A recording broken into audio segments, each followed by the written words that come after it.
In ancient Mesopotamia, brewers were paid in beer instead of money. Workers building the pyramids received it as a daily wage. For thousands of years, beer was not a treat, it was survival. And the story of how it got that way is stranger and darker than almost anyone realizes. It starts around 10,000 years ago, in the fertile river valleys of what is now Iraq. Early farmers had just begun growing grain, and some of that grain, left wet in clay pots, began to ferment on its own. Wild yeast in the air turned the mixture into something bubbling, sour, and mildly intoxicating. Someone drank it anyway. What they found was extraordinary. The fermented grain was safer to drink than the water around them, packed with calories, and it made people feel good.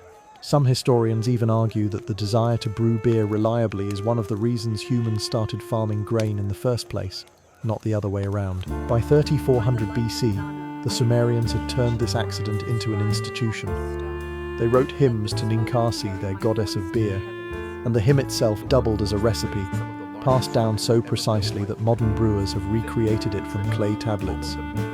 Beer was not a luxury in Sumer, it was a staple, safer than the river water, and it was rationed to citizens based on their social rank.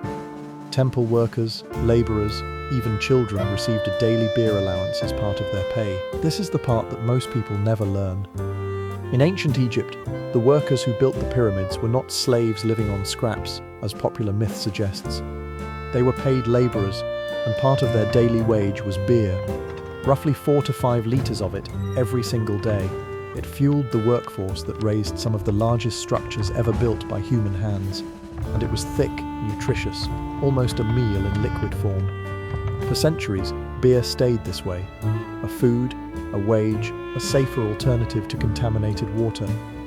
Then something changed. As Rome rose to dominate the Mediterranean, wine became the drink of the elite, and beer was pushed to the margins, associated with the barbarian tribes of northern Europe. The Romans sneered at it, and yet in Germany, Britain and Gaul, brewing never stopped. It simply moved out of the spotlight and into the hands of ordinary households and, soon, the church. By the early Middle Ages, monasteries had become Europe's most sophisticated brewers. Monks needed a reliable source of calories during fasting periods, when solid food was restricted, and beer, rich and filling, fit the rule perfectly. Monasteries built breweries at massive scale, and some of the beer styles brewed today by Trappist monks trace their lineage directly back 1,000 years. But there was a problem. Beer without any preservatives spoiled fast, and every region brewed with a different mix of herbs, spices, and questionable additives to mask that spoilage. Some of these mixtures, known as brewed, included ingredients that were mildly toxic. That instability is what makes the next shift so important.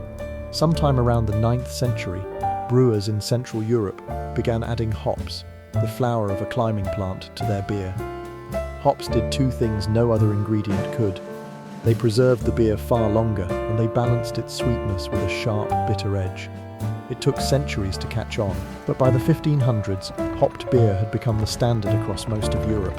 And German brewing regulations, like the famous Reinheitsgebot of 1516, legally restricted beer to just water, barley, and hops. It was one of the first food purity laws in human history. Then came a shift that changed beer from a local craft into a global industry. The Industrial Revolution brought steam power, refrigeration, and railroads, and brewers seized every part of it. Steam-powered breweries could produce thousands of barrels a week. Refrigeration allowed a new style, lager, brewed cold and stored for months, to spread beyond the Alpine regions where it began. Railroads meant that beer brewed in one city could be sold, fresh, hundreds of miles away. If you're finding this story interesting, hit subscribe. This channel covers the hidden history behind everyday things every week, and there is a lot more coming. By the late 1800s, beer had become one of the largest industries in the industrialized world, and companies like Anheuser-Busch and Guinness were producing on a scale no medieval monk could have imagined. Beer had gone from a wage paid to pyramid builders to a mass-produced commodity shipped by rail across continents. And then, in the United States, it nearly ended completely. In 1920, Prohibition made the production and sale of alcohol illegal across the country. Thousands of breweries shut down overnight. Some survived by pivoting, brewing near beer, malt syrup, or even ice cream, just to stay afloat.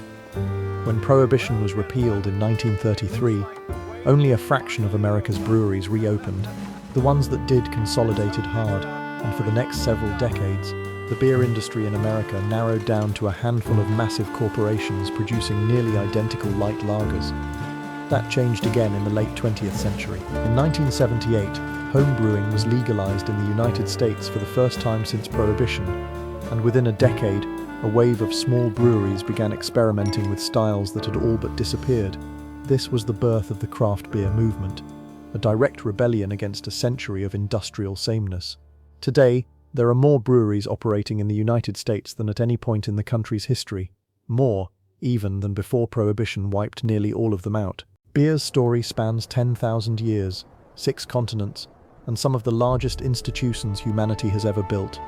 Temples, monasteries, empires, and industries. It was a wage, it was medicine, it was currency for pyramid builders and a sacrament for monks. It funded railroads and survived a government ban that tried to erase it entirely, and it is still sitting in your refrigerator right now, the direct descendant of a jar of wet grain left out 10,000 years ago that nobody meant to ferment.